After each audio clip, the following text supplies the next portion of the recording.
ক্ষমা বিচার পাও। আজকে আমি একটাই কথা বলবো, আমরা হার মানবো না। আমরা কালকে ফিল্ম হচ্ছে, আমরা সবাই ওয়েট করে রয়েছি, আশার আলো মনে নিয়ে বেঁচে রয়েছি। আশা করছি যদি কালকে কিছু না হয় পজিটিভ, আবার রাস্তায় নামবো। যতদিন আমরা বিচার পাবো না, আমরা ততদিন রাস্তা নামবো। We want justice. Thank you. এটা আমি, তুমিও জানো, প্রত্যেককে কি আলাদা করে একই উত্তর দিতে হবে? বিচার কেন আসছে না, এই কথা যদি আমাকে বলতে হয় তাহলে সবাই হবে, সবাই জানে, সবাইকে বলতে হবে, সবাই জানে সেটা।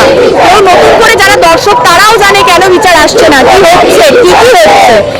তো বিচারটা আলটিমেট আমাদের ফোকাস। এখন আমাদের মিছিল এগিয়ে চলছে, সো প্লিজ আমরা এগিয়ে যেতে চাই।